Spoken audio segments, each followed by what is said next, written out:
I'll give Sandman as an example. Okay. Sandman came out for the first year in a surfer's outfit with a surfboard, and it was just like, it was not over at all. It didn't matter how good he could be or what he could do. It didn't matter. The gimmick was burying him. And one day, and I was riding with him every show. Like we're best friends from the jump, again to this day. Uh, I said to Paul one day, I said, you know what? It's time to change this whole thing around. We got to give him a new person. He said, what do you have in mind? I said, I want to make him who he is. He's a barroom brawler. He's like a guy who would like be a roofer, let's say, or a construction worker all day long. End of the day, goes to the bar, drinks at the bar, at the end of the bar, till somebody says something stupid, and then he gets into a fight. That's who he is. Yeah, maybe never Singapore Kane, but that's who he is. Hmm. Let him be him.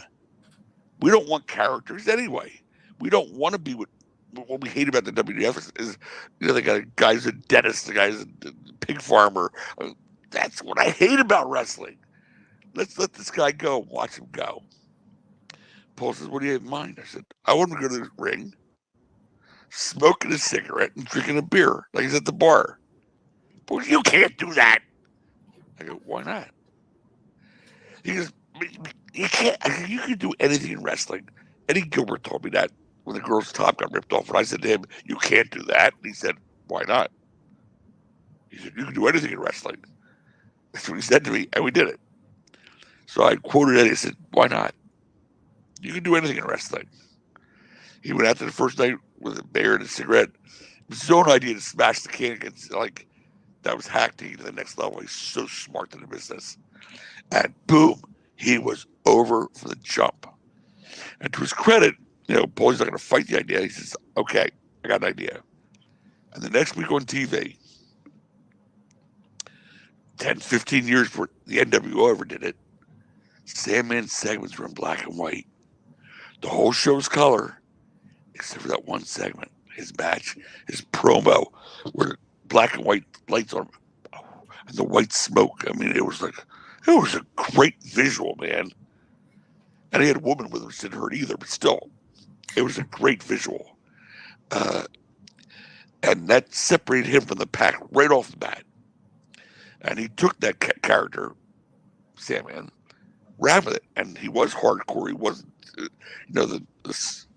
Singapore King swinging, beer drinking, cigarette. That's who he was, and it just skyrocketed from there. And his entrance, I'd say, right there with Undertaker, the two most popular entrances or impressive in the history of the business. The entire building singing that song. Yeah. I mean, now they do it because they're fed to do that. With whoever, Sami Zayn or whoever may be. But then he just came out to the run, and the audience, they're there, and he came up with the idea himself. How about I come in from the second level? There's an entrance like instead of coming through the dressing room door. So he took that against Sandman and made it even better, more special. Paulie with the black and white, me with the how about cigarettes and beer. It's a collaboration. We stayed at a hotel in Philadelphia called the Travel Lodge.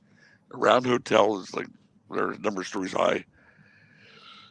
And I always travel with Sammy and Fonzie and Scorpio. The four of us were we called the posse. And one night we're sitting in the room after the show, having a couple cocktails, smoking, whatever. And Sammy goes, "Yo, is this room 735?" Well, I go, "Yeah." He goes, "Oh my God." And he just jumps out of his chair, runs to the corner of the room, and starts ripping the carpet up. I said, "Dude, what are you fucking doing? I gotta pay for that shit. Are you crazy?" He rips the carpet up. Oh! Pulls out an 8-ball of cocaine. Now, mind you, we've stayed in this hotel 6 months, 6 times since he hit it there, and he forgot. He was going to Utah the next day on a flight. He couldn't take it with him. He buried it there, and the number 735 reminded him he had put it there. 6 times we stayed there, he didn't remember. We're dying. We're laying on the floor laughing. He goes, "Scorp, come here." What? Squirt goes out. We're all behind him. He goes to the elevator with this giant planter. Squirt, help me lift this. There's this big planter. He goes, oh! Another 8-ball cocaine. We are just like, what? You didn't remember you had like a quarter ounce of cocaine left in the hotel room, and you stayed here 6. The story's more expansive in the book, but there's a shitload of funny road stories like that, and sex and debauchery and everything else. Trust me, it's all good. Thank you for watching the Hannibal TV. Please like this video if you enjoyed it, and click the subscribe button to not miss